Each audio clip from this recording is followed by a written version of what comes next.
Tropics News Online. My name is Sari Hooten, and this morning we have a special guest, Steve McGuinness from Mission Beach Wildcare, with us.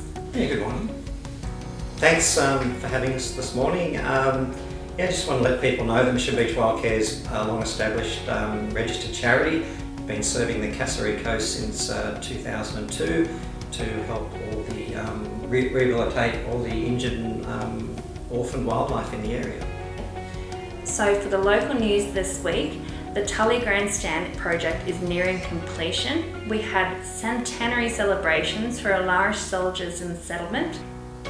Maria Gigenti has been doing a little bit of research on that Tully Grandstand, and their construction is now at 7.1 million. Tully multi-use sporting complex and grandstand project is on its home stretch. After construction kicked off in January 2020 for the 600 capacity grandstand, in the next couple of weeks the final additions such as a disabled railing and installation of equipment in the bar area and kitchen will take place.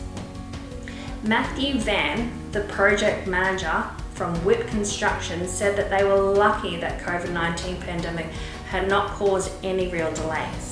Since 2017, Kasserine Coast Regional Council has worked towards the construction of a new facility.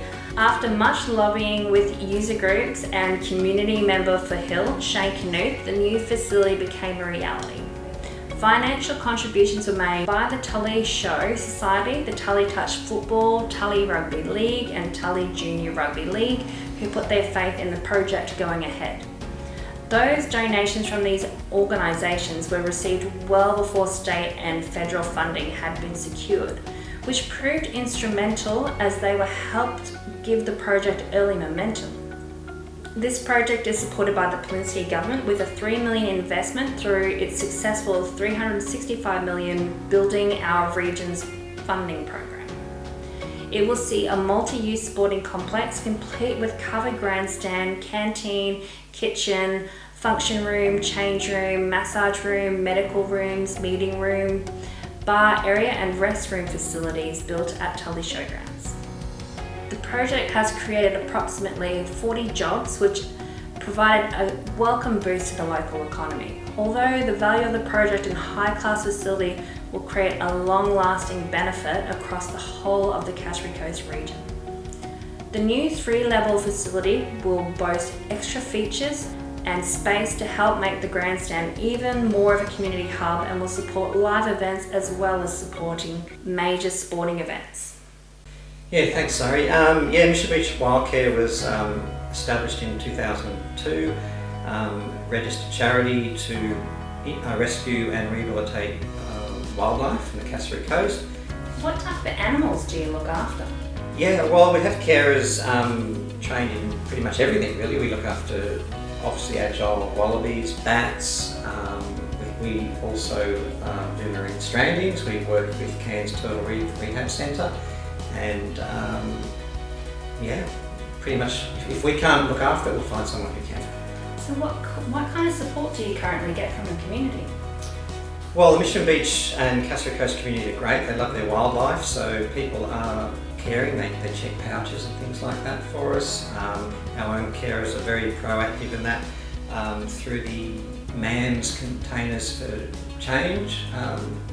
We get people donating their 10-cent refundables, which goes a long way in funding the group's activities.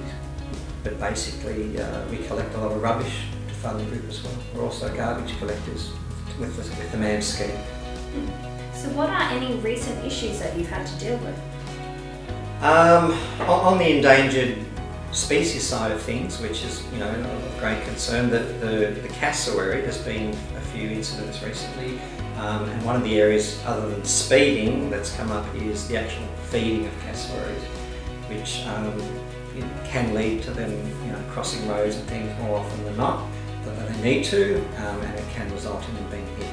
And that's been a big concern with one of the recent deaths in Mission Beach. Mission Beach Wildcare has also become more involved with sugar gliders, mahogany gliders. Daryl Dixon, who's the expert in that field, she's been training us recently with some animals that have come into care, unfortunately, so that's very interesting to do that as well. Yeah, I'd just like to thank all our members for supporting us. They all can't look after animals. They have lives of their own, but they are very supportive of the group, and we really appreciate their help. We were also recently awarded a grant from the Department of Environment and Science for a heat stress facility on the Cassowary Coast for bats and any other wildlife that may require it. So there's going to be more news on that in the near future.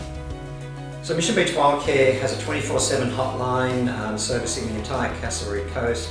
You can follow us on Facebook, and the hotline number is 0439 687272.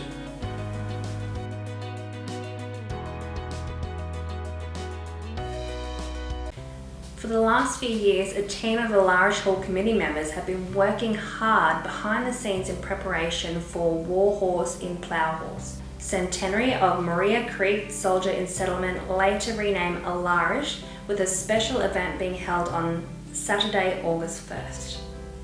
Due to COVID-19, original plans for a child's fancy dress parade, dinner, dance and brunch over the weekend were cancelled and the celebration scaled back. The low-key celebration will be attended by the Governor of Queensland, His Excellency the Honourable Paul de Jersey, AC, who is the patron of Queensland RSL, and his wife, Mrs. Kay de Jersey, patron of Queensland Country Women's Association, the QCWA. We are thrilled to have 34 students of Alarish State School present to sing Waltzing Matilda as the Governor arrives. The Alarish Soldier Settlement, part of the Queensland World War I Soldier Settlement Project, was established on August the 1st, 1920, with a little less than 4,000 acres of rainforest allocated by the Lands Department for this purpose. Alarish is named after the watering hole in Palestine that assisted the Desert Imperial Force on their push towards Damascus. The town's 8 streets are named after men who made significant contributions during and after the war. At 11 a.m, official proceedings will begin at Alarish Centre Park, where MC Wayne Kimberley will make a welcome speech. He will also acknowledge the Alarish Centre Park refurbishment project, which is proudly supported by the Queensland Government.